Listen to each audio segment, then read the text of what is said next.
Picture this. You're standing outside and the sky just opens up. Not a quick shower. Days of rain, maybe weeks. No phone, no weather app, no warning. Just water falling from the sky over and over with no end in sight. Now here's the question. What kills you first? Most people guess drowning, flash floods, rising rivers. That's the scary image we all picture. But for your ancestors, the real killer wasn't water rushing over their heads. It was something quieter, something that could take you down in a single, freezing night, even in a climate that wasn't cold at all. It was hypothermia. Here's why that's so strange. Hypothermia sounds like a problem for the Arctic, for snowstorms, for ice, but wet skin loses heat far faster than dry skin in cold air, even when the air itself isn't that cold. A body that's soaked through can lose heat 25 times faster than one that's simply cold and dry. That means a rainy night in a warm climate could be more dangerous than a clear night deep in winter. So for tens of thousands of years, staying alive in the rain wasn't really about staying safe from water. It was about staying dry. Every single day, without fail, and that single problem shaped almost everything about how ancient humans lived, what they wore, where they slept, how they built their homes, even how entire civilizations rose and fell. Let's start with what they wore, because it's a lot smarter than you'd think. Ancient clothing gets a bad reputation. We picture a caveman in a rough, floppy animal skin thrown over one shoulder. But the reality was closer to early engineering than costume. To make clothing that could survive endless rain, ancient humans developed a real process. They scraped hides clean of fat and tissue. They stretched them over and over to break down the fibers. Then they treated them with animal fat, rubbed directly into the skin to change how that hide behaved in water. The result worked almost exactly like a modern rain jacket. The outer layer of fur pushed water away from the surface, the same way a duck's feathers do. Underneath, the treated hide held body heat close, even when the outside world was completely soaked. 2 layers, 2 jobs. Repel water on the outside, trap heat on the inside. This wasn't luck. It was knowledge passed down, generation after generation, refined every single time someone got it wrong and paid for it, with a long, cold night. But clothing could only do so much. If you wanted to really survive the rain, you needed somewhere to go. The single best shelter from the rain wasn't something anyone had to build. It was already there. A cave. A cave gave you a solid stone roof that had already survived thousands of years of storms before you ever walked inside. No maintenance, no leaks, no decisions to make. That's why caves were almost always the first choice whenever they were available. But caves aren't everywhere, so when there was no cave nearby, ancient humans had to build their own answer to the rain, and their solution still shows up in architecture today. They built roofs with a slope. A flat roof holds water. It pools, it soaks in. It eventually collapses. A sloped roof does the opposite. Water hits it and immediately starts sliding off instead of sitting there and slowly working its way inside. To make that work, people layered grass, reeds, or palm leaves like shingles, each layer overlapping the one below it, so water always had a path downward and outward, never straight through. Then there was the flooding problem. Even the best roof doesn't help if the ground underneath turns into a lake. So in regions where flooding came back again and again, people raised their entire homes off the ground, resting them on wooden posts. The house became an island above the water, safe while the ground below turned to mud and rivers spilled over their banks. And even that wasn't the end of the planning. Around many settlements, people dug drainage channels, small trenches that carried water away before it could pool near the home and ruin stored food or rot the walls. Clothing to survive the individual night. Roofs and raised homes to survive the individual season.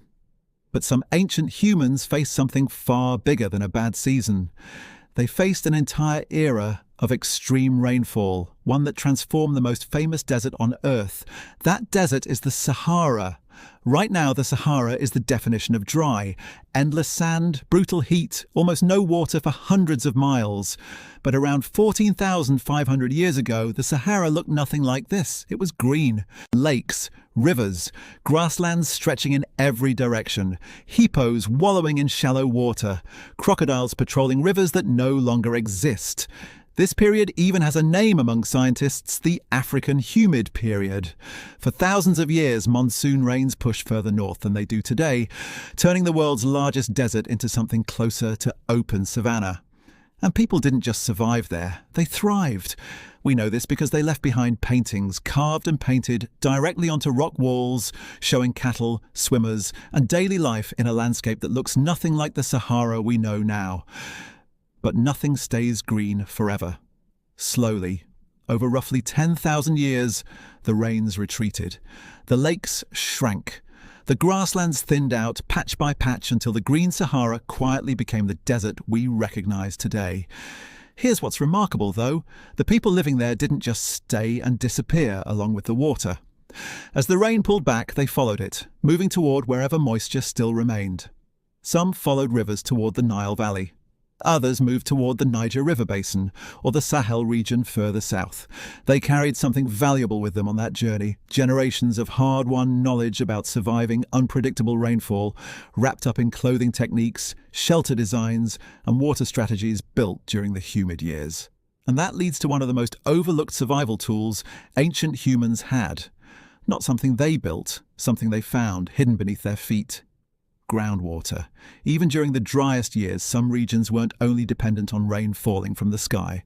Certain rock formations naturally store water underground, holding on to moisture from wetter years like a hidden reservoir. During droughts, that stored water became a lifeline, offering a steady supply even when the surface had gone completely dry. In other words, ancient humans weren't only reading the sky, they were reading the ground. Now, we've mostly talked about rain as a threat, something to escape or defend against, but one civilization did something remarkable. It took the most feared consequence of heavy rain, flooding, and turned it into the foundation of an entire society. That civilization was ancient Egypt. Every year, the Nile flooded, predictably, seasonally, almost like clockwork.